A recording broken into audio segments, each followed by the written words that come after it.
నువ్వు ప్రభువును తక్కువ చేసి ప్రభువును తక్కువగా చూస్తే నీ బ్రతుకు తక్కువే కానీ ఎక్కువ కాదని జ్ఞాపకం చేస్తూ ఉన్నట్లేరా. లోకంలోకి ఏం తేలేదు, ఏది కడలేం, కానీ మనం ఏది కలిగి ఉన్నామో యేసునామం బట్టి కలిగి ఉన్నామో, మనం ఏది కలిగి ఉన్నామో యేసు ప్రభువుని బట్టి కలిగి ఉన్నామని జ్ఞాపకం చేస్తున్నా. పిల్లరా, దయచేసి మన దేవుడే జన్మనిచ్చాడు, జీవితాన్ని ఇచ్చాడు, ఆరోగ్యం ఇచ్చాడు, కుటుంబాన్ని ఇచ్చాడు, బిడ్డనిచ్చాడు, ఆయుష్కాలం పొడిగించాడు.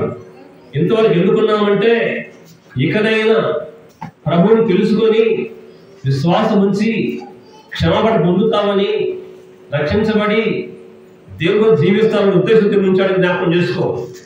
మనం మంచివాళ్ళని ఉండాలి. ఇక్కడ మనం మంచివాళ్ళని కాదు, మనం ఎవరు మంచివాళ్ళని కాదు, మనందరం పాపులమే.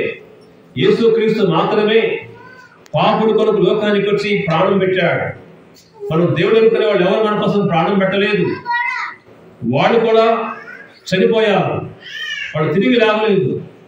యేసు ప్రభు దేవుడు కనుక పాపుల కోసం మరణించాడు కనుక మరణం కూడా తిరిగి లేచాడు ఆయన. దయచేసి మాటలు వినండి, మీరు దయచేసి ఈ మాట లెక్క చేయండి. ఈ మాట లక్ష్యంతో కోరుతూ ఉన్నాను. యేసు ప్రభు మహాదేవుడు ఆయన, ఘనమైన దేవుడు, సర్వాధికారి దేవుడు ఆయన, సమస్త అధికారం కలిగిన వాడు ఆయన, మానవ రాజ్యం అధికారం కలిగిన వాడు ఆయన. దయచేసి గమనించండి. బ్రతుకుతున్నామంటే, జీవిస్తున్నామంటే, చలిస్తున్నామంటే, ఉనికిని కలిగి ఉన్నామంటే ఆయన బట్టి కలిగి ఉన్నామా. నువ్వు గాలి పీల్చున్నాడు ఆయన బట్టే. మనం నిల్చున్న భూమి మంద కాదు, పీల్చుకునే గాలి మంద కాదు, అనిపించే అన్ని కూడా ప్రభువునికి ఇచ్చిన జ్ఞాపకం చేస్తున్నాను. ఇంకెవరు మనకి ఇవ్వలేదు. ఆయన చాలా రుణపడి ఉన్నామన్న. ఆయన మన తండ్రి కనుక, మన దేవుడు కనుక, మన యజమాని కనుక, మన రాజు కనుక మన ప్రేమ కలిగి మన కోసం లోకానికి వచ్చి తన ప్రాణం పెట్టాడు. యేసు ప్రభు విశ్వాసం ఉంచండి. మీ పాపాలు కొనవాడు విడిచిపెట్టండి.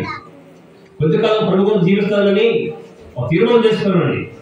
ప్రభుత్వానికి రండి, ఆరాధనకు రండి, ప్రార్థనకు రండి, వాక్యం వినండి, వాక్య విలువలు జీవితాలు పరీక్షించుకోనండి. దేవుడి కోసం కొద్దికాలం భర్తను జ్ఞాపకం చేస్తున్నాను. ఈ కొద్దికాలం ప్రభు కొరకు జీవించి దేవుడు సిద్ధపడదాము. ఆర్థిక అందరూ అనుగ్రహించదు కాక ప్రార్థన చేసుకుందాం.